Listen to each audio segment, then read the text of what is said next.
What's going on, guys? I see there's some people in here. I hope you're hyped, especially with that theme song going. So let's go. Welcome to Abstract Sports Podcast, episode 30, titled Vegas Golden Knights and the Ups and Downs in Houston. If you're from Houston in the Texas area, our thoughts are with you in sports and in humanity. But let's get to your Abstract Sports Podcast starting lineup. At the co-host position, standing 168.91 centimeters tall, he is the 7-layer dip of this podcast, if you know what I mean. Introducing Micah Brown, a.k.a. Micah Wave. And at the host position, standing 170.18 centimeters tall, he's Larry Bird if Larry Bird could run a computer. He's the bacon bits of the potato bar. His name is Kyle Tater Deluxe Richard. Pew, pew, pew, pew, pew.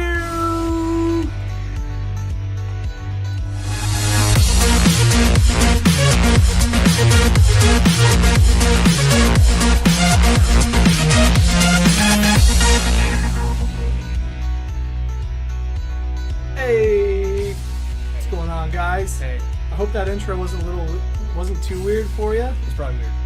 It's probably weird. But what's going on? I'm watching this on two different screens at two different speeds. It's not easy. Very hard. I'm just kind of distracted. There's a lot of screen real estate going on over here. The music is still playing. I'm going to shut that off now. Hopefully that wasn't annoying either. But hey, welcome to Abstract Sports, where we're bringing sports back to life by looking at the game from abstract but popular angles. Did I say that wrong? I don't know. We talk about sports. We talk about sports. We also talk about other things too. But this is episode 30, coming at you live on Facebook this time. 30. Dirty 30. Yeah, been doing this for a while, huh? But coming at you live on Facebook, mostly because Twitch was kind of boring. There weren't enough people in there talking, and I thought, you know what? Facebook was going pretty well. I had some good friends and family that we left behind when we made the switch to Twitch, and I felt like I missed everybody, and I know Micah did too. Let's get you in the shot a little more.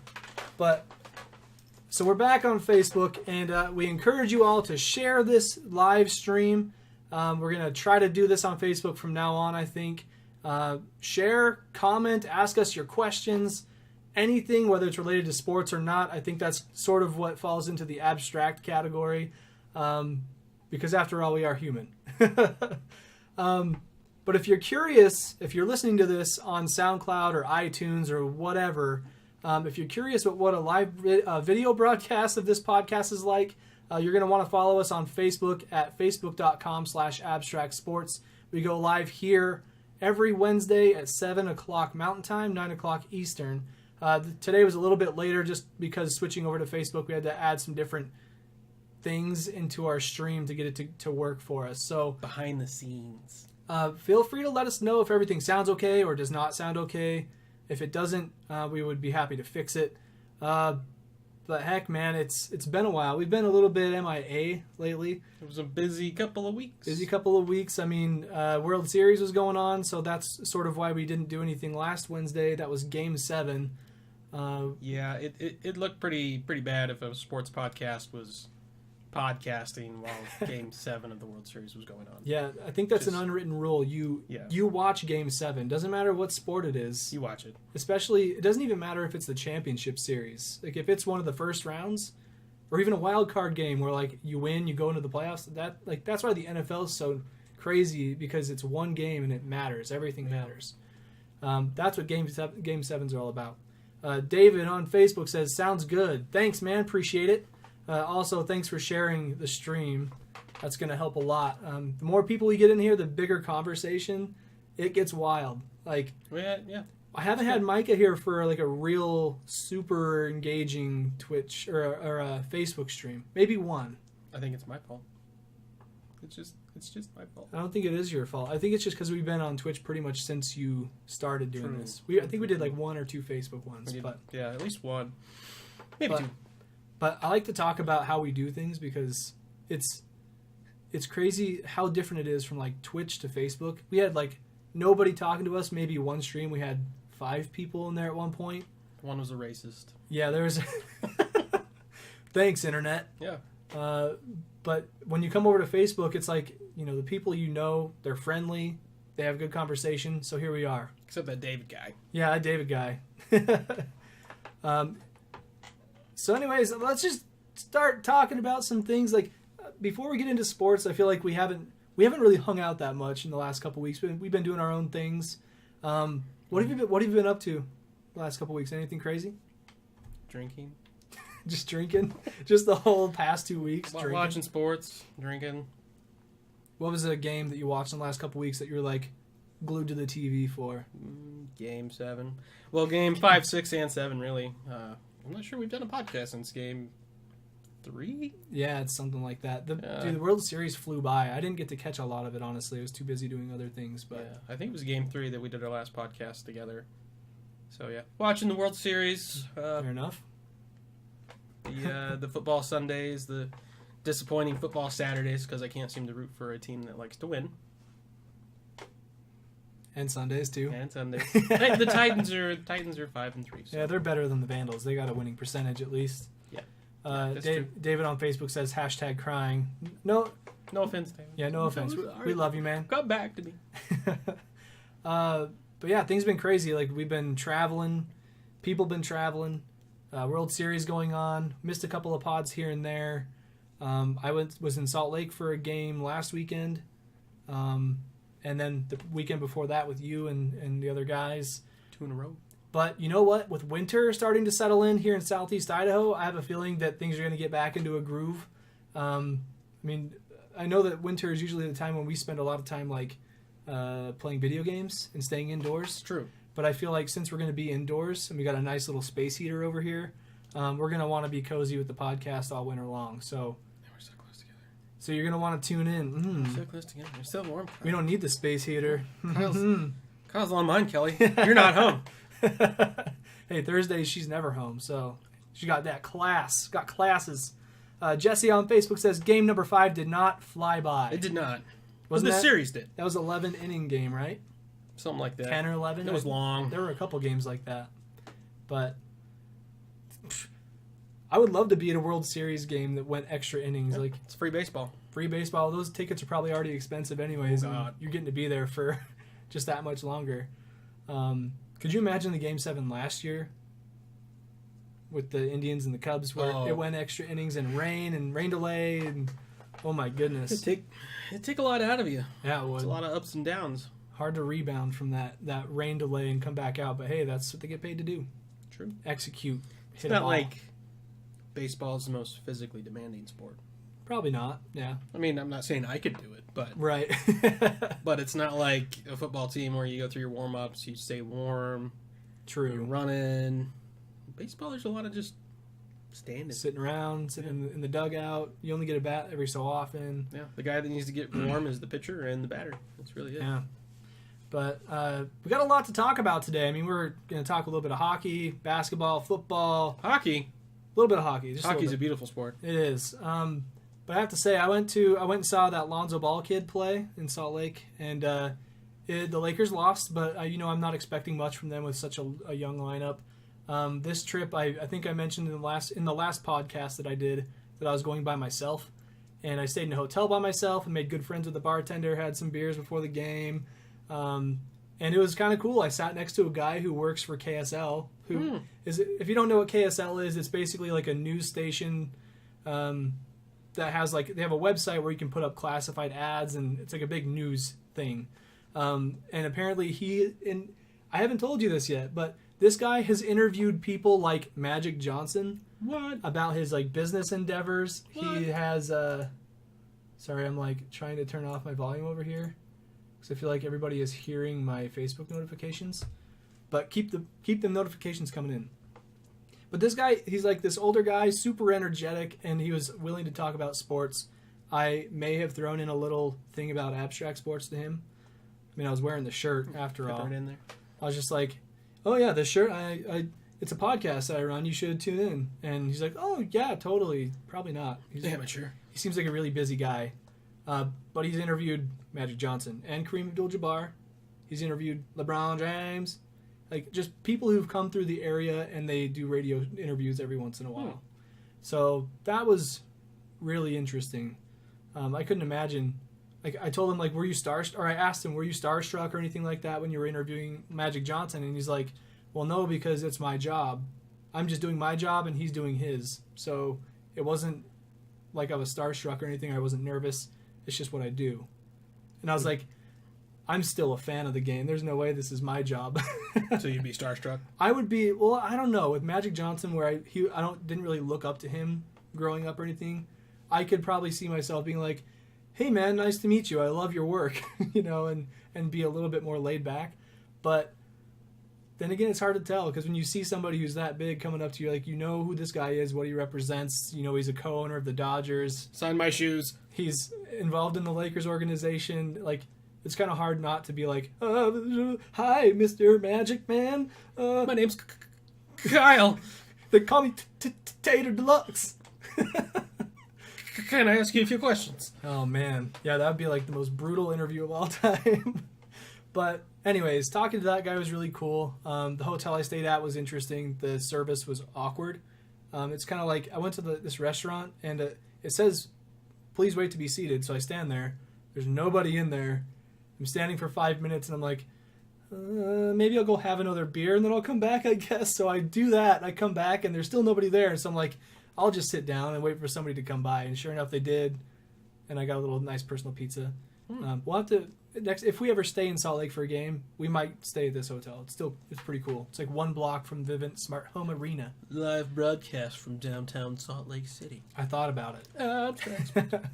But yeah, that's pretty much what I've been up to. That's pretty crazy. But is there anything you want to talk about right off as we dive into the sports thing? I feel like there's one thing in particular. Is there one thing in particular?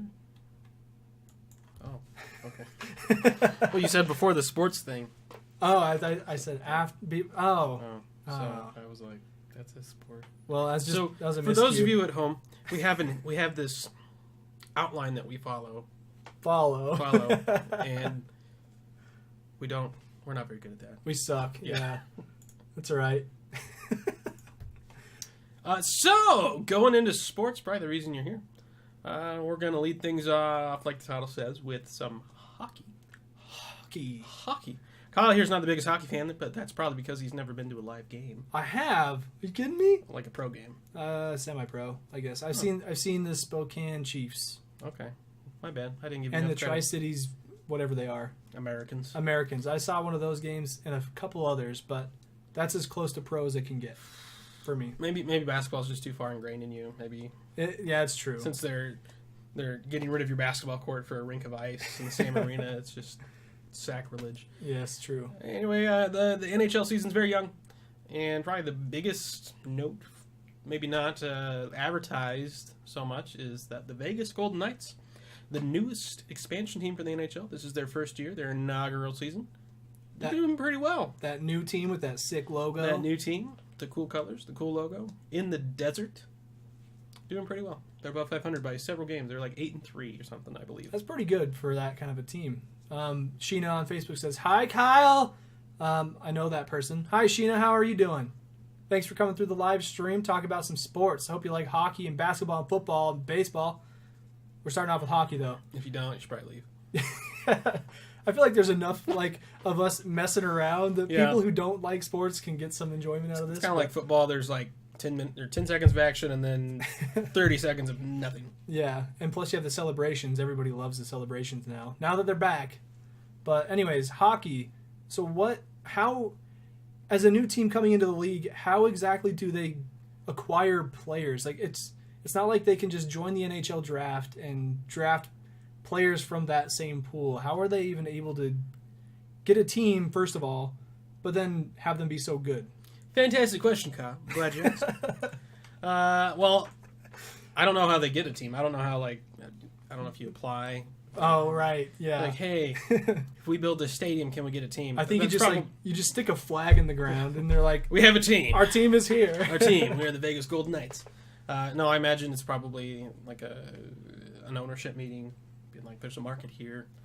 like a PowerPoint presentation. Yeah, the city Okay. wants a team. They're building an arena. So I don't know that, but acquiring players is a little different, at least for the expansion. So every existing NHL team has their roster. It's already set. And Bunch of players. They've gone through players and they've added people. Yeah. They've lost people. Got their lineups. They got their stars. They got their supporting cast members. They've got their prospects. They've got their goalies, and they were given a protection clause, and they could protect a certain amount of players. However, that number of players didn't cover their entire roster.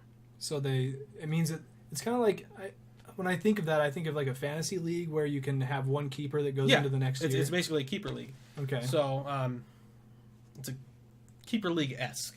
You get to have more than just the one guy. You could have more than one guy, and not everyone's repicking. It's one team picking from everywhere.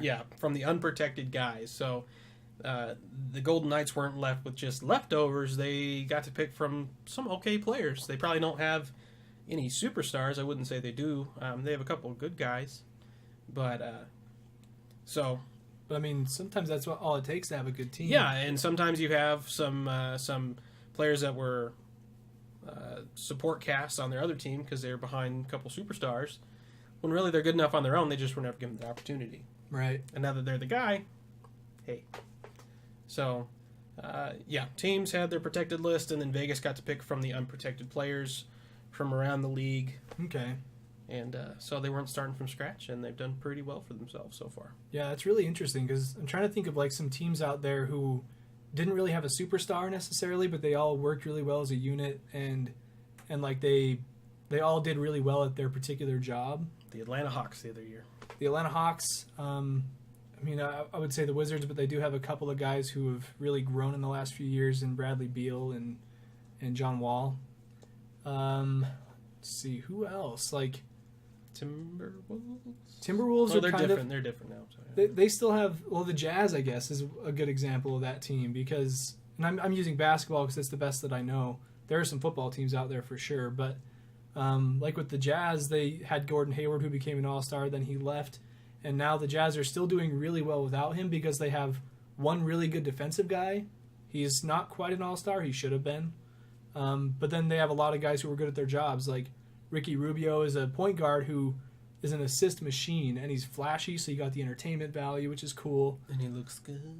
Got that flowing hair with the beard and the new tattoos. That accent. Ooh. There's a lot of accents on the Jazz team. Put it on a flip-flop.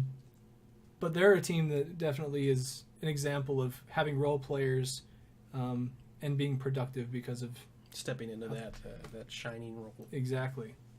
But it's really interesting. Like when I heard about the Vegas Knights, Vegas Golden Knights becoming a thing, I just thought that, I've been to Vegas once, and I was with you when we went. Yes. And I was thinking, like, we did end up going to a baseball game while we were there, and I was wondering why they didn't have more sports teams in a place where entertainment is the thing. It's because it's so touristy, I think. I think so. Like, people would rather just go walk up and down the strip with a beer in their hand and spend money at casinos and stuff than go outside town. People go to get away and to sin, gamble, prostitutes, drugs, other sins, sins of the flesh. Whereas there's a lot of cities with pro teams. There's already 30-something NHL That's teams. true. There's already 30-something NFL teams, NBA teams, etc., etc. Mm-hmm. So adding that to Vegas wouldn't be really anything new True. to people that have access to that already. Mm-hmm. Small town folk like ourselves, yay! Let's go do this. It's special, but Yeah. so David on Facebook says that is the reason itself. I think he's talking about. I don't remember. I hate the delay on these live streams. we're talking about David. There's a little delay. Yeah. So sorry, David.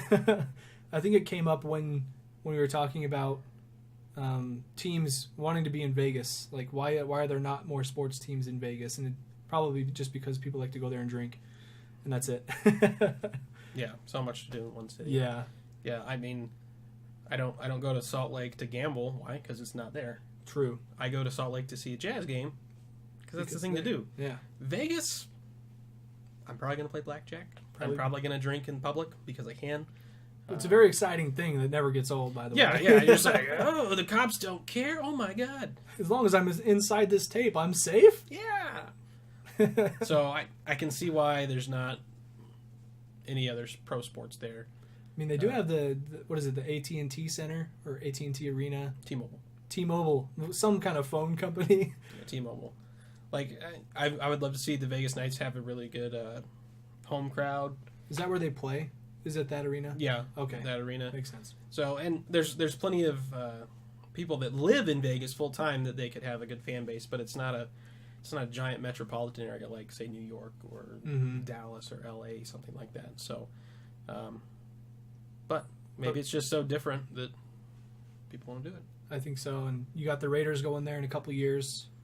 That'll be kind of interesting. I don't know how that'll work, but we'll see. Yeah, I think it'll shake things up a little bit in the NFL where there have been some other storylines going on in the league, and maybe this will like kind of shake things up and give the NFL a new feeling that wasn't there before. And the fact that it's the Raiders who already have kind of like a rowdy fan base. I mean, I mentioned this in a previous podcast, but it'll be really interesting to see what type of fans show up and if they're going to be as rowdy. I mean, it is the Sin City. There's crazy people. There's a lot of entertainers who are already dressed up. I wonder if they're going to go to the game in like their spiked shoulder pads and stuff like they do now. I don't know. But something to look forward to. But kudos to the Vegas Golden Knights on their debut season, killing it so far, 11 games in. So doing it pretty okay. And so with that, we are going to jump into some other things. How about this?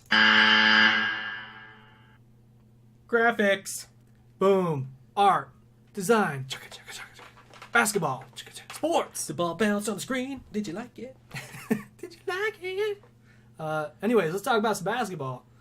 Speaking of a team who's doing really well starting out the gate, had some things that kind of messed up their lineup a little bit, kind of similar to the Vegas Golden Knights where they didn't really have a lineup in the first place. The Celtics are on an 8-game win streak. And there was a meme that was posted. It wasn't really a meme. It was like an observation. I'm sure if you're in the sports, you're involved in sports and following your teams and just the media around it. You've probably heard things like, this team has won this many games after this happened. Like one example was I think last year the Warriors went on like a 20-game win streak after Klay Thompson signed a toaster. Oh yeah. Just like some obscure thing, like after this happened. Klay Thompson. Yeah. That toaster. So I'm getting all notifications. Yeah. But anyways, the one in this story is a little bit vulgar, and I can't say it on the air. But they're on like an 8-game win streak ever since he yelled at a fan saying, "Oh yeah, suck my lollipop, you fan." And he's playing kind of lights out. I mean, Kyrie's one of those guys I really look up to because he's quiet, but he lets his game kind of do his talking. He's a little bit of a female dog. Oh, okay. For leaving Cleveland, leaving Cleveland. Yeah, that's a good. Yeah, paraphrases. Yeah, he, if it came out in a couple years that Kyrie was the one that actually broke Hayward's ankles just while he was asleep or something, wouldn't be surprised. You wouldn't be surprised by that. No one can outshine me now. Oh man, that'd be terrible. But anyways, the Celtics doing pretty good this season after losing Gordon Hayward to the ankle injury. But they're actually playing the Lakers right now, and I wanted to see how they're doing. I think I actually closed that link. Where did it go? Oh crap! ESPN's gonna give me auto-playing video. We don't want that. Hold on. You're just going to look at the scores? I'll just look at the score for you. Don't. Okay. It's just so easy when I have a keyboard in front of me and a big screen. Got it. Your Lakers are losing by 8 now. It is 87-79. With 6 minutes to go. Or no. 30 seconds in the third quarter. Yep. Down 6 now. Or up 6. But the cool thing about that story is that the Lakers and Celtics have been like this huge rivalry in the NBA for a super long time. Arguably the biggest rivalry in the NBA of all time. Pull up those stats for you. Oh, I think I have that. Oh, you got it? Okay, yeah. cool. So Micah found a pretty cool graphic via ESPN. Shout out ESPN because, they have all the things. Yay, Disney. But in their franchise's history, playing against each other, so Celtics versus Lakers, the Celtics have won 74 games. The Lakers have won 76. So if that doesn't blow your mind, this next one will. So that's damn near 50-50, but this one's crazy. Yeah, like he's saying, Celtics have scored 16,058 points. That's a lot of points. And the Lakers have scored 16,057 points. So the Lakers have 2 more wins on 1 less point total, which is... Illuminati confirmed. It's like, what is this? Like every game is super close or what? But even to add one more point to this that's not here, the Lakers and the Celtics played against each other last year. This is when the Celtics still had Isaiah Thomas, and the Lakers were still trying to rebuild, and they were all young and not doing well at all. Worst season of their franchise's history. And they faced the Celtics in a game that was going to determine that tiebreaker.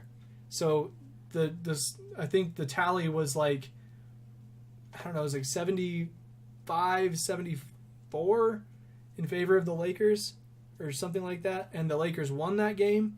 And so now it kind of comes to this, and the Celtics are going to try to come back and get that next win. East Coast, West Coast. Yeah, but pretty interesting for it being like one of the biggest rivalries in the NBA, that it's that close in the tally. But the Lakers have more championships.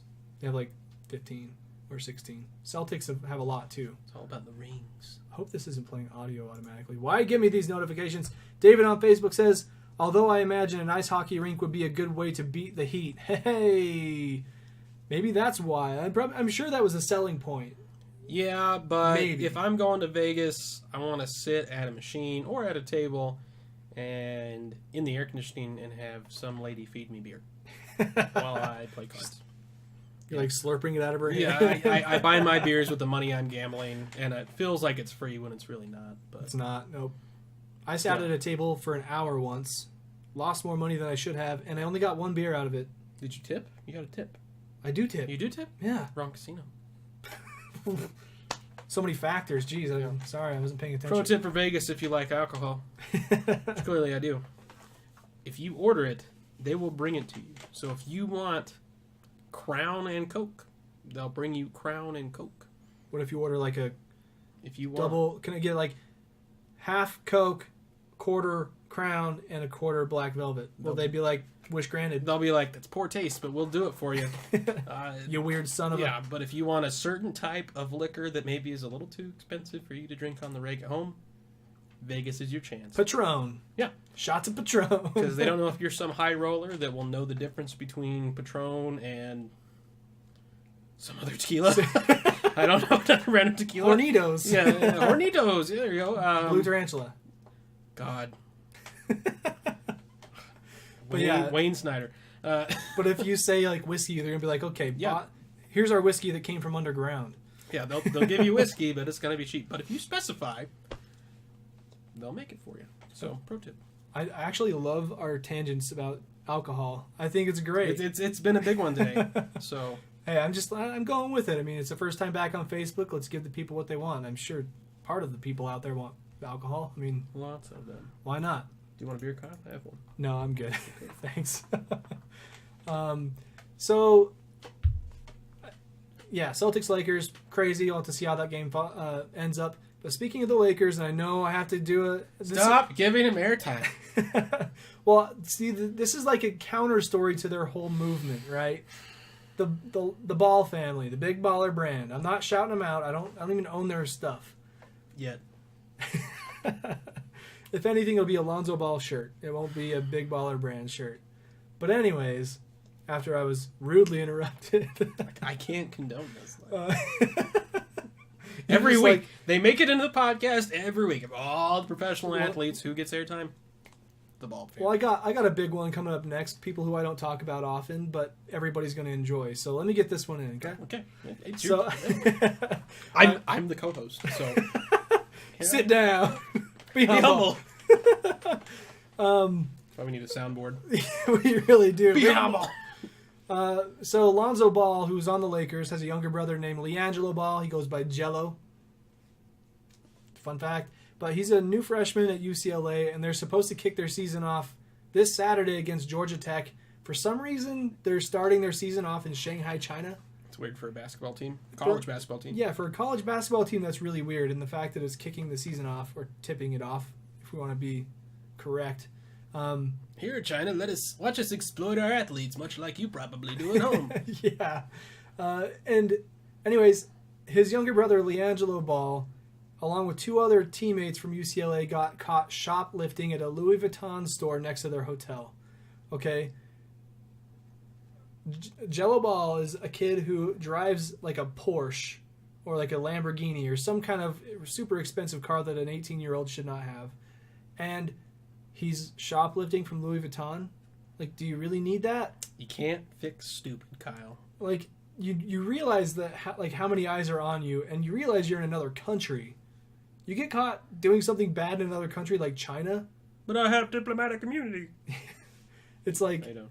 Yeah, getting in trouble in a different country is just bad news all around. So it's sort of like a major gash in this, what they're trying to paint as this awesome picture for their family, especially with them being in the limelight. I don't know. It sucks to see. I mean, you don't ever want to see like a young kid go out there and make poor decisions, but when it happens, it happens. You got to learn.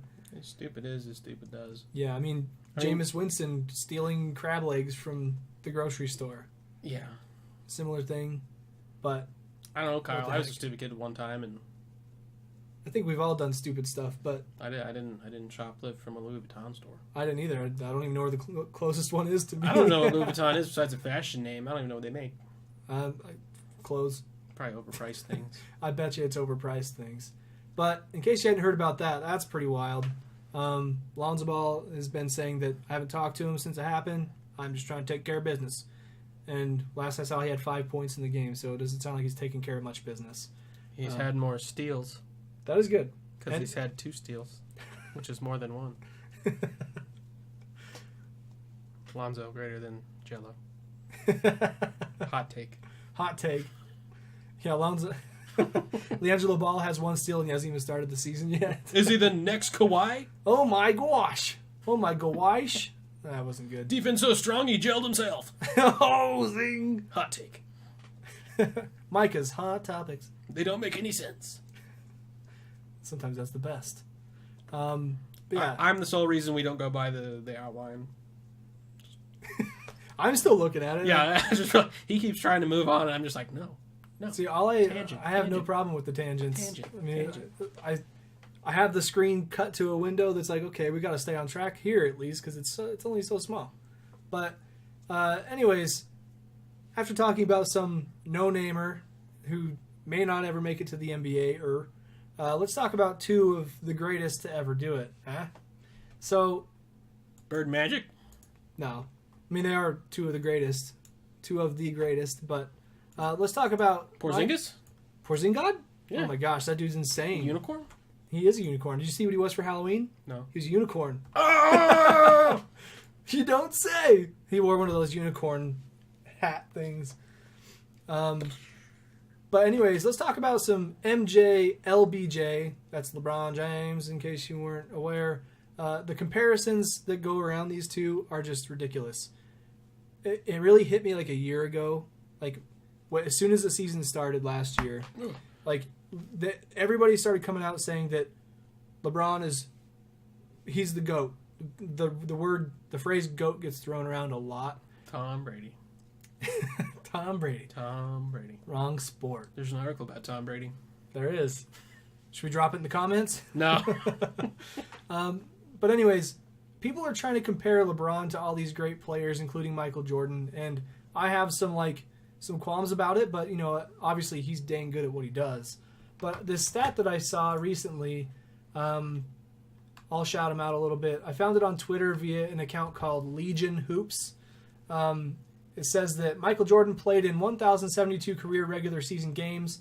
LeBron played in that same number of games yesterday against the Dallas Mavericks. His 1,072nd game.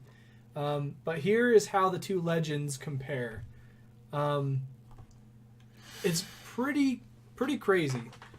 I'll just say, like, at a glance, most of the numbers favor Michael Jordan. A couple favor LeBron James. But there's one stat that's left off that we'll talk about at the very end. I think I know what it is. Yeah. I can see it already. So, MJ, his record was 706 wins to 366 losses. So that's just under 500. Or no, wait, not under.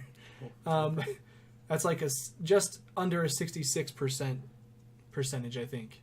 If I'm doing my math right. Yeah. I think. My gosh, I cannot do my math. That's bad. Basically, if you were to... He won 2/3 of his games. 2/3, yes.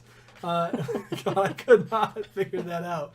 LeBron is pretty much the same. Like, he's won 715 games and lost 356. So, he's lost 10 less than MJ, and he's won 9 more.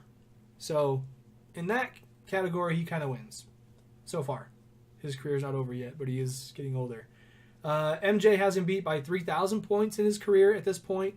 LeBron has MJ beat by about 1,000 rebounds and assists by like 2,000, which is pretty substantial. But MJ was like a scorer. He was not a facilitator much. I mean, just think about that. MJ had 5,600 assists, and then you look at a guy like John Stockton who had 15,000 in his career. That says a lot about their playing style. And their position. And that's a big reason why these numbers might be a little lopsided one way or the other. Shooting guard versus a forward. Yeah, and you know, LeBron can play a lot of different positions, but ultimately he's supposed to be a small forward. Yeah. But MJ actually has about 60 more blocks than LeBron, which is kind of crazy to me. I mean, MJ was crafty, but LeBron is like an aggressive blocker. Chase down blocker. Maybe they just don't happen as often, but that's still pretty close. Steals wise, MJ's beaten him by like 800. And then turnovers. LeBron has 700 more than him in about the same number of games. That's a lot. That is a lot. That's a lot, but I feel like Jordan was on better teams than LeBron. Yeah. And if you're going to beat the guy like LeBron was, he was the guy, the only guy. You're going to get the ball more, you're going to turn the ball over more. It's very true. And that's a big reason why I argue that they're apples and being slightly different apples. It's hard to compare people. I mean, I don't think there's a greatest player of all time. I think that there are great players and there are people who can be chalked up against each other. But I think that kind of conversation is really exciting because there's a lot you can talk about. But because they played in different eras, they played in different positions. I mean, the rules were a little bit different when MJ played, and the teams they were on, and their playing the schedule, the type of teams they played against. Teams in the East and the West. So it's oranges and tangerines. They're both citrus fruits, but they're a little different. Yeah, they're a little different than just... It's not like an apple to an orange. It's like... It's close. Closer than that. Got it. I think LeBron's a better athlete. Oh, I agree. And I've seen some comparisons out there that are like... LeBron is the greatest athlete of all time. And when they say of all time, I don't know if that's NBA. I sure hope so. But they're saying he's the greatest athlete of all time. MJ's the greatest all-around player of all time, and Kobe is the greatest scorer of all time. Because Kobe can he can score in many different ways, and a lot of those ways he stole from Michael Jordan.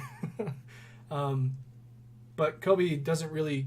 I mean, I'm a big fan of Kobe, and he's done a lot in his career, won 5 championships, but he hasn't put up numbers like LeBron has throughout his career in the same amount of time. Hence him not being on this graphic. But the last one is field goal percentage, and it's not very much different. LeBron has 0.5% more percentage points in his name.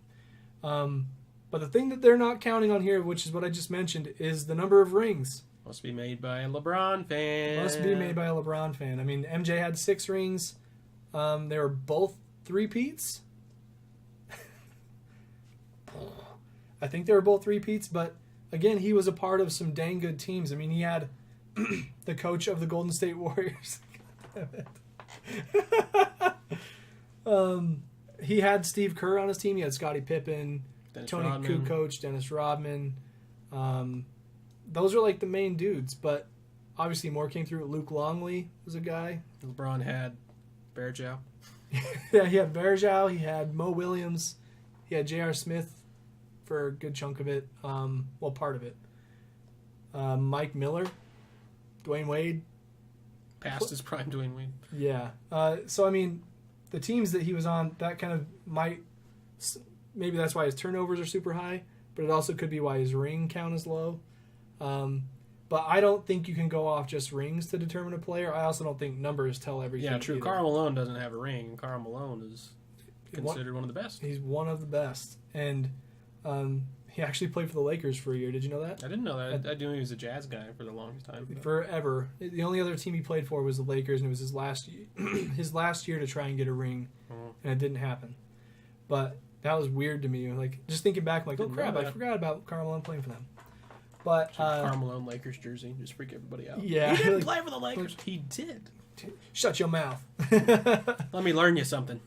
But anyways, two of the greats right there compared with numbers. Be sure to let us know what you think in the comments wherever you're watching or listening, because I know this is can turn into a heated discussion of who's the greatest of all time. Well, it's Tom Brady. It's Tom Brady. We'll have to argue about that some other day. It's Tom Brady.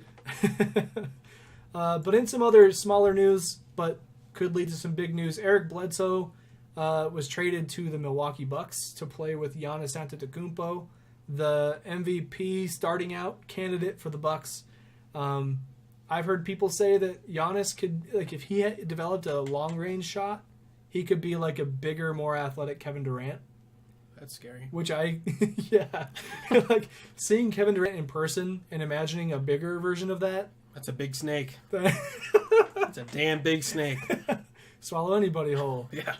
But talking about a guy here that, I mean, in Giannis, who can basically jump from the free throw line without a problem, and his arm is just way above the rim and he just brings it down, kind of like the Space Jam dunk. But Eric Bledsoe is one of those athletic point guards that can dunk, and he's a little older, but I think he brings a pretty good part to the Bucks that they needed to try and get Giannis the ball in important situations. So make them a more complete team. Yes. So be interesting to see what happens there. But speaking of basketball, we have some college basketball starting up pretty soon. This coming week. This week, I think it starts on the 10th, doesn't it?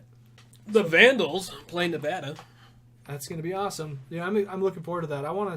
I don't usually watch Vandal basketball games on like from home. I don't usually stream those. Football I do, just because there's less games. It's kind of more exciting, and the wins mean something. And it's convenient.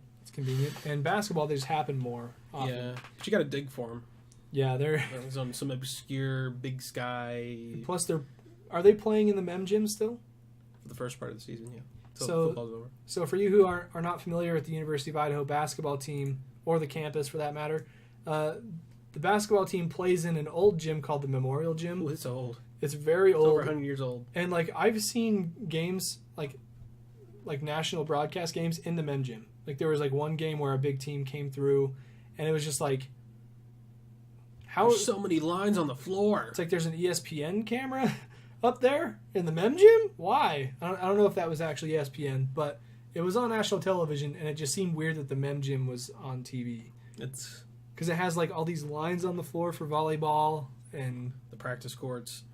Yeah. If you ever walk in the Mem Gym and you look at the floor, you don't know what the hell's going on. Yeah, it's you have to get above it to see it, and then you're like, oh, okay. Yeah. But on the floor, you're like, wow, this is a really drunk game of hopscotch.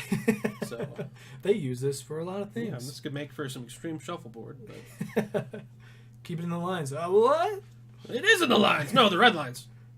Which shade of red? That's pretty much how it is.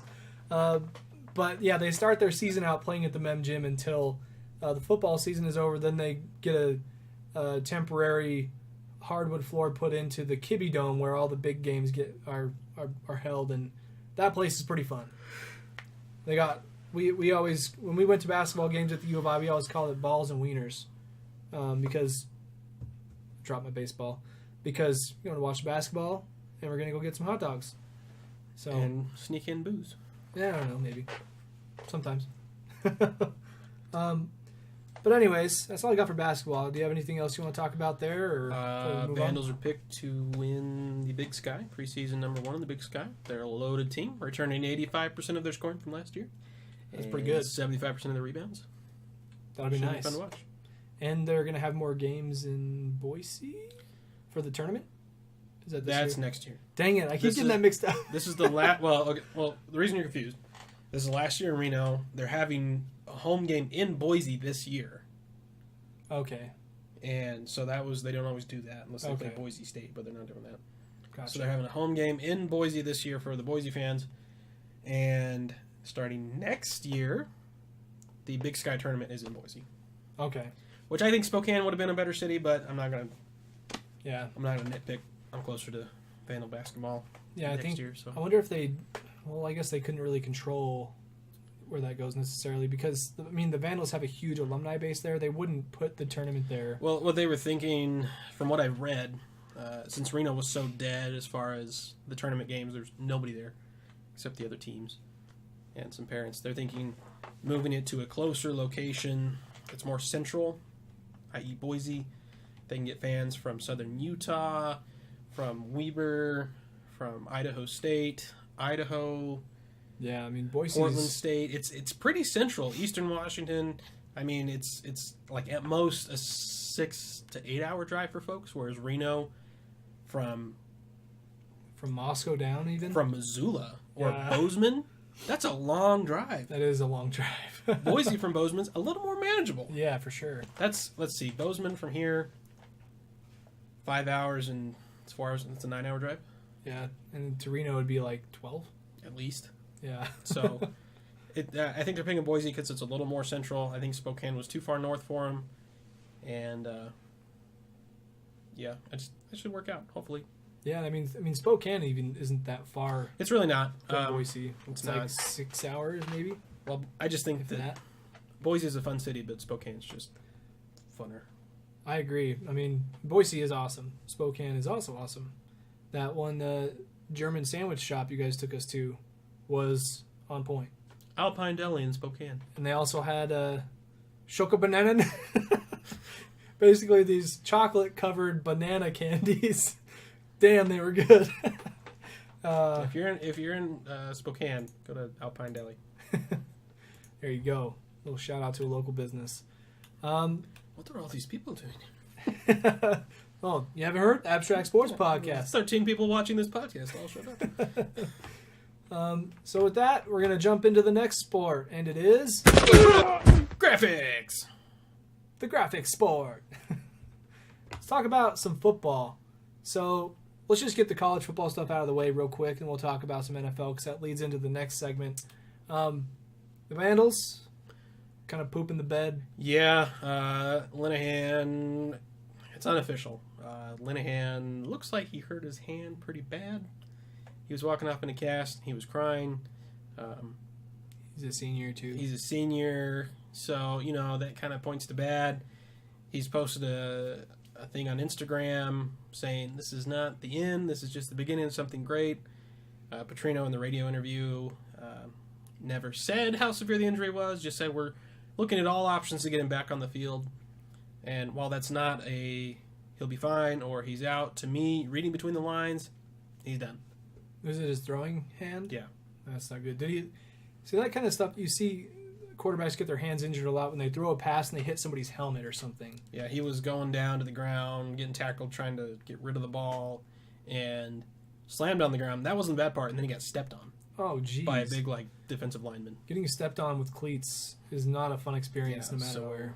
But with only 3 games left, I think he's done. Yeah, that's probably true. It's too bad. I don't think he was going to get drafted by any means, but he had a chance. He still does. It's not like his hand is going to be gone forever. If he had played better, he kind of... he didn't improve upon last year. Mm-hmm. If he improved on last year, maybe got another bowl win or something. Yeah, and you can't put the whole not going to bowl on him, because the team lost some talent. He lost some of his receivers, but he still made some dumb decisions. He still made some throws he shouldn't have. He didn't. It was just more of the same, really. enough to get the job done if the rest of the team's with him. But he lost a couple of games on his own. He was pretty loose with the ball for 2 of the close games, turning it over in the fourth quarter on the final possession that would lead to a go-ahead score. And they poked the ball out. It's on you, bro. So, love him to death. It was really fun to watch him, but I think he's done. I don't think he'll get drafted. I think he has a chance in Canada. Yeah, probably Canada. I could see him being a starter in Canada. I think he's the right size. Mm-hmm. He's like 6'3". And the CFL is kind of like the G League of the NFL. Yeah. And players go there to get development, and then they become prospects again. Yeah. I think he's got a legit shot in Canada. But the record you said is 3-6. And I don't know who we play this week. We're on a bye this week. Then we play Coastal Carolina, which if we had Linehan, I would say we would win. And then we play, I think, New Mexico State, who's much improved this year. So should be an interesting last couple games then. Yeah, like they're all winnable, especially if Linehan plays, but I don't think he's playing. And so with that, we know we're not going to a bowl game. It's pretty much just like we're going to use this to develop our younger guys and try to prep them for, looking forward to the next season. Yeah. Who the hell knows going to the college football playoff? Oh, Alabama and Georgia, and then who else, doesn't matter. So yeah, there was a big game that I know you were watching over the weekend, Oklahoma and Oklahoma State. It lived up to its name, Bedlam. Yeah, should be more Bedlam because there's no D. 62-52, Oklahoma wins. You're my dark horse, OSU. You were supposed to make it. Yeah, I don't know if you watched maybe 6 or 7 episodes ago, or just before the season started for college football. Micah predicted Oklahoma State to be the dark horse. I think it's my first episode I did with you. I think so. Yeah. And my predictions. But it was still a dang good game. I watched the highlights, and that was entertaining on its own. Yeah. Like Oklahoma State had a chance to win. They were on the right side of the 50 with less than 2 to go, down by 3. And there was a couple plays there they just didn't execute. Some goofy play calling, Gundy. But at the end of the day, they didn't execute. Like, on the final play that they had the ball, it was a 4th and 8, so they needed 8, and they ended up taking a shot to the end zone. Oh, wow. And the receiver was open by a long ways, just Rudolph overthrew him. Oh, my gosh. That would have been epic to see. Yeah, it was just like, it's there, you got excited, and it was frustrating. But definitely a offensive powerhouse from both teams. No defense whatsoever, like you're saying. Like Oklahoma had like 796 yards or something like that. Oh. One replay that I saw over the weekend that was really cool. It really didn't have any impact on anything. But I don't remember who they were playing, but Notre Dame was playing this game against somebody. And this guy comes up. Wake Forest.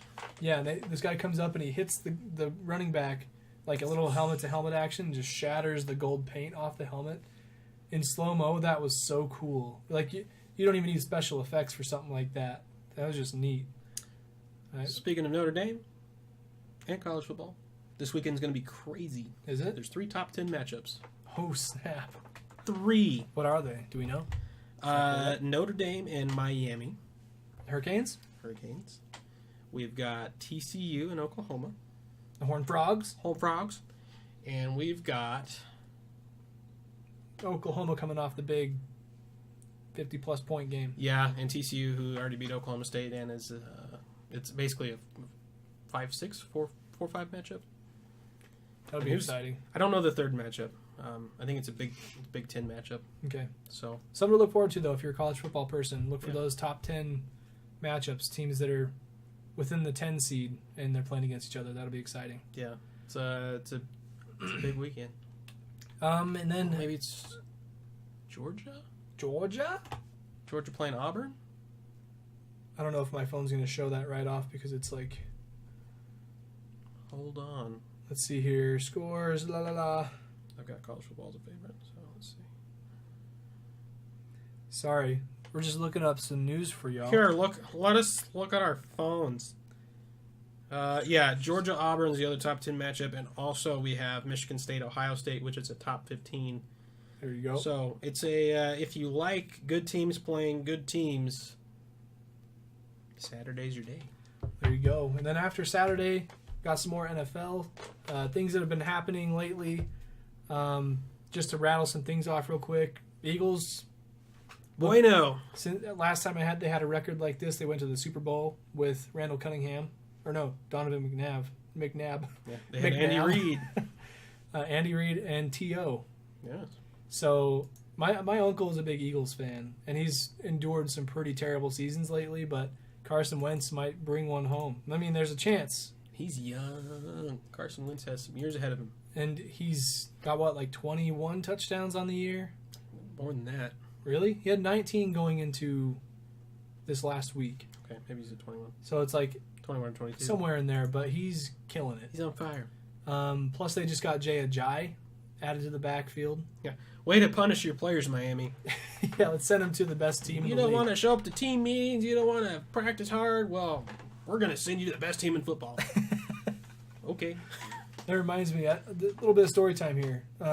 Tangent. I'm not going to say any names. Tangent. Tangent. But somebody I know had a great uncle or great grandpa or somebody who got caught smoking weed in the military. Yeah.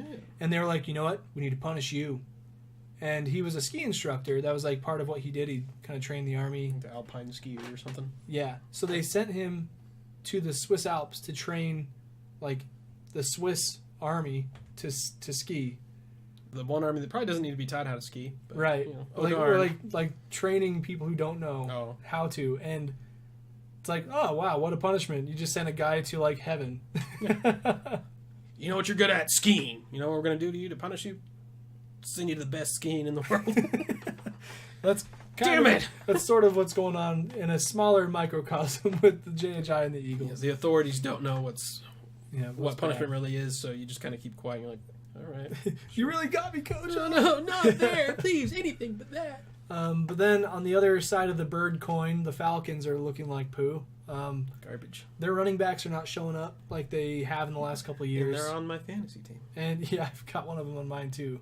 But Matt Ryan hasn't been nearly as productive. I know in one of my other leagues I've been playing Derek Carr over him a lot, and that's been paying off. So Matty Ice has melted. yeah. I just came up with that. That's a good one.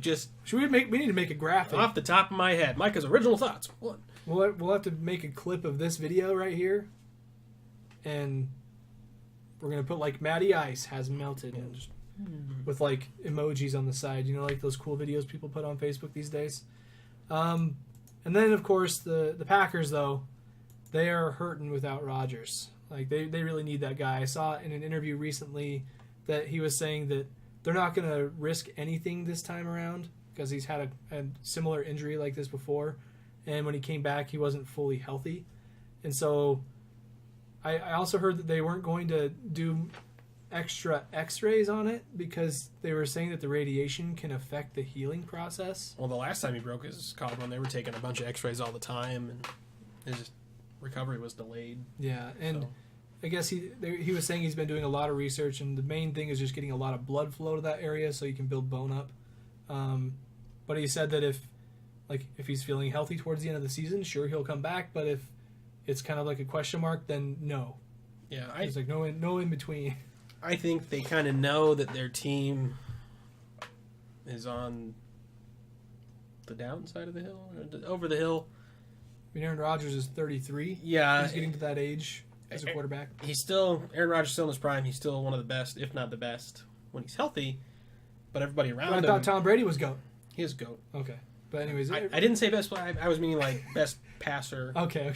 Like, the most talented arm, because he does things that shouldn't be possible. Look at the Hail Mary passes. Yeah, it's ridiculous. But I think that they maybe realize that the team isn't the best in the division. They're not going to beat Minnesota, Detroit. Depends on which Detroit team shows up. And that's that's next week. Yeah, so I think this week. Well, they played Detroit.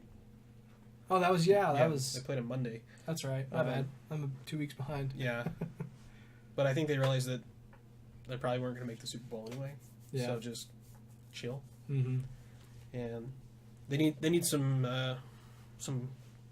changes. They need a defense. Their defense cannot stop anybody. They just slow them down. So. And they have that guy Clay Matthews, who's supposed to be this beast. He's lost a step. He's just a prettier Brian Cushing at this point. He's a State Farm rep. That's all he is now. Yeah, I was gonna say I thought that the Packers and Lions always played on Thanksgiving Day. That's one thing that had me kind of confused when they were playing on Monday night. What? Say that again. Sorry. The Lions and Packers, don't they? I thought they always played on Thanksgiving Day. The Lions always play on Thanksgiving Day. I think it's just been the Packers the last couple times. Okay. But and Cowboys usually do. They do play each other twice a year. Huh. I know that it's not on Thanksgiving, though.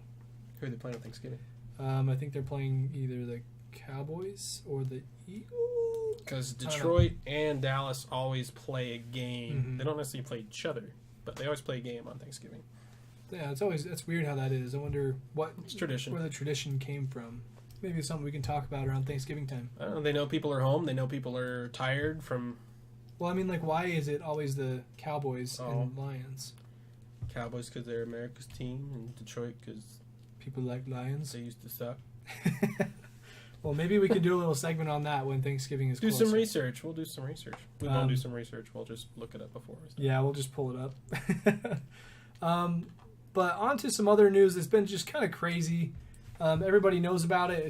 It's in the news in different sports, and it's affecting a lot more people than just in the sports world. Let's talk about the city of Houston for a minute. God hates Houston. Things have been very, as a Houstonian, I don't know what the word is around there, but life has got to be kind of crazy. Like, you got Hurricane Harvey that just rips through, claims a lot of lives, property, your family's getting separated, having to rebuild, all those things.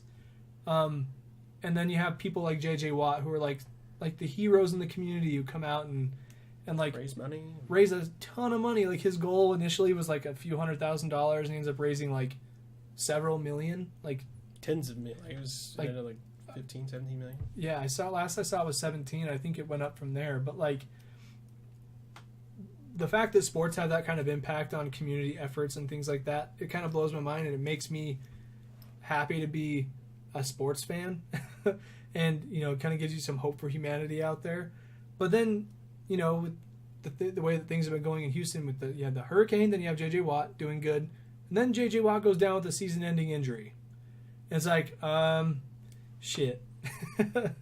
So that just sucks. I mean, obviously, then the city's rallying around for J.J. Watt, trying to build him up so he can come back stronger next year. And I know he's already contemplated retiring a couple times, so this is just another wrench thrown in there. But after he goes down, then Astros are in the World Series. So it's like the city's back up. What? They're all excited. What? We're good.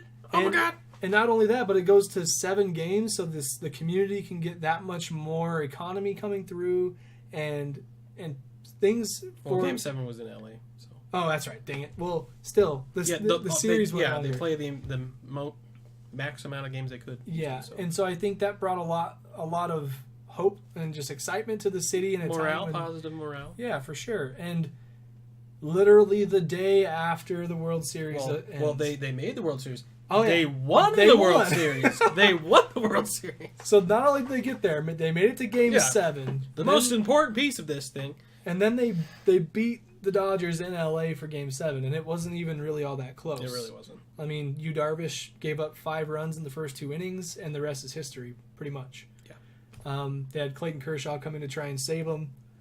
They just couldn't. They didn't score enough. They didn't. They had opportunities too. The Dodgers had runners on base like 5th and 6th inning. They had a guy on 1st and 3rd twice, and they couldn't capitalize on it. So the Astros go on to win the World Series. That's huge for the city of Houston. That means there's going to be a parade coming. There's a lot of excitement around that. It's already happened. It was big. It was huge. We back. And we back. But before the parade, the day after the Astros won the World Series, less than 24 hours. Their new shining hope star, Deshaun Watson, the rookie for the Houston Texans, who was tied for the most touchdowns in the NFL. He was on a tear. Oh my gosh! I just came up. Speaking of tears, Oh my gosh. But anyways, the day after the World Series ends, the Astros win it. Deshaun Watson goes down with a torn ACL in a non-contact drill at practice. So, like, after that, the city of Houston's like, screw it, we got the parade still, and then We're going to be happy. so they had the parade and all was good, but you can't help but feel bad for the city of Houston, man. Like, it's awesome that they have people like this in their community, though, that can build them up in times when they need it. And it's gone both ways this year for them. For City on the Plains, there's a lot of peaks and valleys. That's true. But obviously, hope for Deshaun Watson to recover nicely, and hopefully comes back strong and he can put up a season like he did this year. With an ACL tear, how quickly they're able to do surgery on that and have them come back. He'll probably be back close to the beginning of next season, maybe a little into the season. Something like that. But he's a good guy, too. Like, when Hurricane Harvey ripped through, he was giving his game checks to the cafeteria workers who lost family or homes in the hurricane. So, no, it's not chump change. Yeah, that's a lot of money, even though he's a rookie. So, shout out Houston. We got you back. And speaking of the World Series, though, is there much more to say than what we already talked about? For those just tuning in, Houston won the World Series. It was a crazy series. I don't know. That's what baseball needed. Yeah, I mean, it was a very entertaining series for a sport that's not exactly growing. Went 7 games, ups and downs. It was a very offensive series. Records for most home runs was set in like game 4. Yeah, they still have 3 more games to play. There's a guy who hit a home run in every game. Yeah, it's just it was insane. A lot of home runs, a record amount of home runs by a mile. The record for shortest game and warmest game in the World Series was Game 1. And then crazy. The longest game in World Series history was also part of this series. So just a record-setting series, I'll say. Yeah, and they had a pretty interesting pitching battle, too, with Justin Verlander getting acquired late. And they got Kershaw, who I think he's one of my favorite guys to watch in the MLB just because, like, he's so competitive. Even in the regular season, like, the season is long, but whenever he plays, one little thing goes wrong and he's pissed. Like, just the competitor in him is admirable. But yeah, that matchup was crazy. After the World Series was over, a guy proposed to his girlfriend, which is bold strategy. He proposed to Miss Texas. Oh, I didn't know that was Miss Texas. That was Miss Texas. Dang. Yeah. And then 3 days after the World Series, Justin Verlander got married to Kate Upton. Good for him. Yeah. It's really hard to like Justin Verlander right now. Yeah. Oh, man. It was a good month for Justin Verlander. Yeah. So Keltron, she's a big, I wouldn't say big, but she's a Detroit Tigers fan, and she liked Verlander, and I think it's because he's attractive. But he's a goofy looking dude. Yeah, he's a good baseball player, and I don't know how she feels still about him going or leaving Detroit and then getting married to Kate Upton. But hey, she's already taken. Yeah, I'm not sure your wife's passion for baseball goes as deep as her mother's. Yeah, I don't think that's true either. I say that because she just showed up in the comments. Oh, Alice on Facebook says Springer was awesome. Yes. Yes, he was. Was that the guy who hit all the home runs? Or was that Stan? No, it wasn't Stanton. Stanton doesn't play for oh, by the way, I got the new Pixel 2 over the weekend. Tech review coming next. No. Yeah, Abstract Sports Tech. But no, I used to be an iPhone guy. I made the switch to the Pixel 2 XL. Android. Not only was it a switch from the operating system standpoint, but man, the size of this phone is ginormous. Huge. But let's try this. Kyle knows phones. I'm gonna try the assistant, the squeeze assistant, to see if we can get who the home run guy was in the World Series. I don't even know what to say, but I'm gonna give it a shot. Who hit all those home runs in that World Series thing?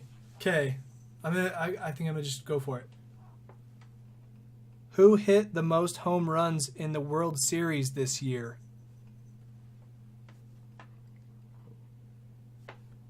These are the top results. Damn it, Google. Well, we got some results here. Let me see if I can pull them up here. Astros Dodgers combined for most home runs in World Series history. Quality production right here. Houston slammed 5 home runs in Sunday's 13-12 win. The 10-inning thriller that we mentioned. Okay, 2017 World Series home runs. George Springer had 3 of those. Oh, yeah. Alice on Facebook says Yeah, he was the MVP. he was MVP. He hit crazy. 5 in the World Series. But dang, that's a lot of homies. Dang, man, that's a lot of homies. It's a lot of dingers. It's a total of 22 home runs in the World Series this year. They broke the record in like Game 4 for the series. That's so They're crazy. Like, we could have 3 more games. Sure enough, they did. So, yeah, it was... I don't know, I think it was good for baseball. It'll be hard for next series to live up to it. I think Houston will be favored to return. I don't know if the Dodgers will, but... Yeah, it's kind of tough. Yeah, Houston's a really young team. But in the Indians, they did pretty well this year, too. Well, I wonder if I'm sure they'll be able to make the playoffs again, but... Yeah, I'd like to see Cleveland make it. I think New York will be relevant because their bullpen was pretty good. Oh, yeah. So. I know Alice is going to hate me for saying this, and Kelly always, punches me when I say it, but I was kind of rooting for the Yankees a little bit. Mostly because of their story with Aaron Judge. I would expect nothing less from the guy who keeps giving airtime to the Ball family. Of course you'll root for the Yankees. I just follow the big teams and I talk about the big storylines. Well, they're in the news a lot. I'll like them. How about that? Damn it, call me out on my bluff. No, but I mean, also I think the thing that had me rooting for him in the first place, Alice on Facebook says, "Boo." Yeah, boo. Well, I got haters. You need to move to the big city because you like Los Angeles and New York. Come on. Well, which city do I move to? Probably New York. I'm not a Yankees fan, though. Okay, on the record, I'm not. Kind of sounds like it. I don't have a team. Kind of sounds like it. I follow players, and I was following Aaron Judge. All right, and that's why I was rooting for the Yankees. You really struck out with that one. Plus, they were a smaller seed, and I have mentioned several times that I root for the underdog, so I was kind of going for them for that reason. Well, then root for Cleveland. Well, I rooted for them too. I rooted for both of them at the same time. Played each other. I know. That's why it was hard. My heart's going to be broken either way. But, I mean, Aaron Judge is a stand-up guy. And whenever I see a guy who seems to be like a respectful person, he's kind, and he's in the spotlight and all this, I think that says a lot about a person. So that made me like him. Is it because he's tall and can play basketball? No. It has nothing to do with that. But he is huge. He's gigantic. Like the pictures of him next to the Indians' second baseman. Well, even Houston's shortstop. Houston shortstop's like makes him look tiny. 5'6". He's my height. Yeah. Oh, Altuve. Yeah. Yeah. That dude. Plus, he can hit some home runs. Yeah, he can. Whew. That's insane for a guy who's 5'6". It tells you don't give up. There's a lot of power in that guy. Don't give up, little guys. I am one of you. And here I am, sitting in front of a camera, talking about sports. Mm-hmm. Yes. Looking at our phones. Sports. I think we know sports. We know sports. Sports. Well, we're talking about sports. Let me just use my phone to come up with some things. Well, clearly we're not prepared. But anyways, that pretty much does it for the episode today. For everybody who came through for episode 30 of the Abstract Sports Podcast, I want to say thank you. Thanks to those who shared the podcast. Thanks for those who were commenting. We really appreciate it. The comments really are what make the show fun. Hence us coming back to Facebook, because people on Twitch are just lame. They were not engaging with us. And so we came back to Facebook to bring all y'all back into it. Bring this podcast back to life. Bring us back to life. Yeah, I like that. We need to write a book, by the way, called Bringing Sports Back to Life. How to do a podcast. The ins and outs and what's and what nots to do about podcasting. There you go. We could talk about that. Who knows? Could be anything. But I don't think I have a question for this week. I just want to kind of leave it open-ended. Did we get any replies for the... We didn't get any replies. 3-4 weeks ago? We did not. Oh, wait, you mean the question thing? Yeah. No, we didn't get any of those. Let me actually go check the YouTube real fast, because Clay is the man. He's always dropping comments on our videos. I can't leave him out. So let me go see if he dropped something this time around. Drop it like it's hot. Pause. And I'm pretty sure that I already mentioned this one in the last show. The question before was if you could travel back in time to watch a game, like any sporting event or moment, what would it be? Yeah. Pretty sure I already answered that one. What episode is this? This one is 29. I did not answer it then. Wait. Schwiggity schwitty. Is this actually episode 31? This is 30. that's my face. Oh, yeah, we didn't do one last week. Didn't do one last week. Okay, so the question for this week that we are answering for you is, if you could travel back in time to watch any sporting event or moment, what would it be? And then I also added a secondary thing on there that said, what significance does that moment have to you? Because I feel like some sports memories, you can remember where you were, and the nostalgia of that is just so real. It's too real. And so you have to talk about it. Ooh, it's too real. We got one response on on YouTube from Clay Dog. Shout out your boy Clay on Instagram. He said, I cannot think of one particular game. There are so many. I think I would have to use a cop-out answer, in all caps, hence my yelling. A cap-out answer. Cap-out answer. And say when the Vandals won the Humanitarian Bowl. I remember being at home watching the game and how excited I was being a freshman in college and being a part of the university experience. That's a very orientation leader thing to say right there, but yeah. I appreciate those words. He then says it was very enjoyable to see how the campus was afterward for that school year as well. That's a pretty big one for me too, to be honest. Where were you when the Vandals won the Humanitarian Bowl? In Idaho Falls. Oh, that's right. You weren't even in the U5. No, I was. I was just at the branch here. Oh, okay. I didn't realize that. Yeah, Becca was still in high school. She was a senior, and so I was enrolled as a U of I, a dual student. Oh, I see. You're getting the extra credit. Yeah, at the branch here. I did my freshman. I got my calc, my English. Oh, I didn't even know that. My humanitarian. Yeah, that's why I was only in school 3 years in Moscow. I forgot about that because I didn't start hanging out with you guys for a couple of years. Yeah, in. I only did 3 years in Moscow. That's crazy. My first year here, so well, I was still rooting for him, but I didn't go to the Kibbie Dome until the year after. Man, so do you think if you were up in Moscow when that happened, do you think you'd have a little more connections? Oh to yeah, that? hype. So much hype. So much hype. So I think that's why the famous Pit Bowl is more special to me than the Humanitarian Bowl. Okay. Because I was a little more involved. Yeah, and I think we'll probably get to that one too in a minute. But I think if Clay was a freshman, that means I was a sophomore. I can't even remember. 09? Yeah, it fall? was 09. Yeah, that would be... Because I was a freshman. Yeah, that makes sense. Yeah. So I remember exactly where I was. I was actually here in town because it was during the holidays. Mm-hmm. And I was at my friend Mike's house. And... You know, everybody in Idaho Falls they're pretty much Boise State fans just by association to Idaho, not necessarily because they went there. And so I brought the Vandal game up. He's like, why would I want to watch a Vandal game? And like, come on, you don't even understand the rivalry. And he's like, what are you talking about? And I'm like, Mike. No. Quit pretending. But I was watching the game there, and he also is a big sports guy. And I'm like, dude, we got to watch the Vandal Bowl game. It's going to be legit. He's like, okay, let's do it. So we put it up on the TV at his place, and I got to watch Rob Akey go for two, and the guy who caught that pass, I played basketball with him the next year at the gym in Moscow. So it's kind of cool to, at least I think I did. Yeah, I think so. But anyways, that was a pretty cool moment. When he made that 2-point conversion, I was jumping up, freaking out, I'm surprised the neighbors didn't come over and because there was a party. Who's getting murdered in this townhouse? Please stop celebrating whatever is making you happy.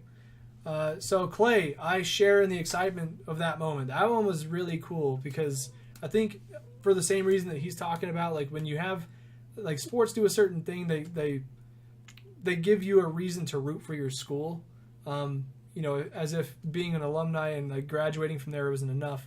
You have sports teams you can follow as well. And so adding a Humanitarian Bowl win to that experience of, it's kind of hard to put into words. So if you're a part of that, you know what it feels like, but man, definitely a cool experience to be a part of. Do you want to do yours? Or do you want me to go on the answer for this? Because I have a really good one. You can go. Okay, I'm going to go. Mine's a baseball game. Okay. So my crazy moment that I would like to see.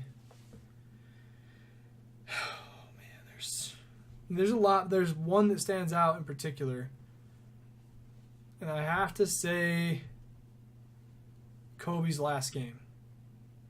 There are a lot of other games I could go back and watch, and I've tried to think this through as much as possible, but there's nobody in sports that has influenced me as much as like Kobe Bryant has. And the game that he had a couple of years ago against the Jazz in LA, holy cow. Like, I think the reason was because, you know, I've been following the Lakers ever since I could remember when I was like 10 years old. And, like, Kobe coming in the league and everything, being really young, I was thinking that could be me in a few years. And I've said this several times on the podcast, so I won't tell the story all the way through. But when it came to Kobe's last game, it was almost like vintage Kobe, you know, like Selfish Kobe. yeah, well, against his will this time. Like the teammates just weren't they were just passing the ball. No, you take it. And like watching him have that kind of performance in a game that the Jazz really needed to win. Obviously, Kobe probably wanted to win. He's a competitor. Even if it's his last game, he wants to win. Oh, he was exhausted. Oh, geez. Just watching the highlights like gives me chills. Just because like you can tell he has nothing left to give and he's still going. But he put up the 60 points, and not only that, but he hit the game winner or the go-ahead shot to give them the win. I think the Rockets had won their game earlier that night, and that gave them their playoff spot. But I don't think the Jazz knew that, so they were trying to get the win, thinking that would give them the playoff berth. But Kobe shut him down. And he's been shutting the Jazz down his entire career, and so when he did it again... God damn it. Why won't this guy just retire? He is. After this game. And I think he's also had his downfalls with the Jazz, but I don't know, just all the moments I've had with like watching Kobe play and grow up, and me growing up watching him and all this stuff kind of accumulating into this one game is just like, that was awesome. And just I couldn't imagine being at Staples Center for that. So that's my moment. What do the kids say? Lit? It's lit. It would be lit. It would be several flame emojis. Lit with multiple T's. Yes. Lit. Fire, not poop. That's Micah's reply on every podcast. Fire, not poop. Fire, not poop. Not fiery poop either. No. Different things. Order matters. But what is your sporting memory that you would want to travel back in time to experience? It was the 2012 World Series? 2012, 2013? I was 2012 World Series. I think it had to be 2012 World Series. I should know this. It was the Cardinals versus the Rangers, Game 6. So, in perspective, it was in St. Louis, Busch Stadium. I'm a Cardinals fan. And the Rangers were 1 out away from winning the series. They were up 3-2 in the series. And they even got down to like a strike. They were strike away from winning. Oh my gosh. More than once. And the Cardinals came back and won the game in extra innings thanks to David Freese and his heroics. And you should just watch. There's a whole YouTube, like the final 4 innings of that game. It's pretty crazy because they were down by multiple runs, down to their last out in regulation and in extra innings. And I think Vin Scully was calling that game too. I think it was, and it was crazy. That's like another one of those moments like don't give up ever. Yeah, you're never out of it, and just keep going, keep fighting. And they did, and they won Game 6, forced Game 7, and they won the next night. Could you imagine the amount of focus you need to have to? Oh God, being that guy up to bat with 1 strike to go. 1 strike to go, and if you miss, it's over. Your series is over. It's over. Your season's over. It's too bad David Freese didn't work out in St. Louis because he's a hometown guy, and that made it even better. David Freese is from Springfield, I think, Missouri, so he was the hometown boy. So yeah, just made it all the better. That's crazy. So, yeah, it was several flame emojis. No poop emojis. Yeah, I was in the LLCs at U of I where Becca lived, and there was a big group of us, and one of our friends was also a Cards fan, so we were watching, and people were crowded around us, and we were freaking out. And the RA came by, I was like, "Stop hollering!" We're like, "No! Stop hollering! We're excited! Quit yelling! Hey, you kids, stop hollering! Dang kids, quit yelling!" And then he ended up watching the game with us. We're like, "See, told you." It was quite fun to That's watch. pretty cool. Being there, I can't imagine. It was Several flame emojis. So, yeah. Well said. I don't think I have a question for this week. I think maybe we just go into the next one. All right. What do you think? Got anything off the top of your head you want to ask them? How about you guys ask us some questions? We Yeah. want some questions asked us. You know what? That's a dang good point. Ask us some questions. Between now and next podcast, next Wednesday, we're gonna have you guys send in your questions for us. It can be anything. Obviously, sports related is better because that's kind of what this podcast is about. What seasoning should I put on my chicken? Yeah, I mean, Creole seasoning. Micah's all about that. He knows want it spicy or not spicy. Yeah, he can tell you which way to go. never trust a skinny chef. Oh, A little pudgy. I made a pretty good carbonara the other day, nice. and yeah, it was good. Yeah, so if you have food questions, you got tech questions, we can talk about how they relate to sports. Trust me, we can find a way. You could do a sports viewing experience on your Pixel 2 XL. I could. Like a review? Yeah. I could. The basketball looks extra crisp on this AMOLED screen. The stereo speakers pump out great sound because I don't have a headphone jack. Still haven't needed it, okay? But yeah, drop us your questions in the comments here. You can drop them on SoundCloud. You can send us an email. You can do anything. Get at us on Twitter. Boop, boop, boop. And this Twitter, doesn't matter which one, we will stockpile all the questions. We'll answer all of the questions next podcast. If you send us like 200 questions, we'll answer 200 questions. We'll answer 200 questions. We will like block out the entire second half of the podcast. Maybe it'll just be the entire podcast. I don't care. I just want to talk to you guys. Tell me about your sports things. Tell me about your whatever you want. Yeah, my underwear's blue, if you're curious. Oh my gosh, yeah. Why are my underwear blue? Well, because the sky is blue. Because they were clean. And great answer, Mike. Yeah. Great answer. But yeah, send us your questions. We look forward to answering all of those for you next week. So until next time, I am Kyle, a.k.a. Tater Deluxe, with my boy Micah, a.k.a. Micah Rewave. We'll see you next Wednesday. Toodaloo. Deuces.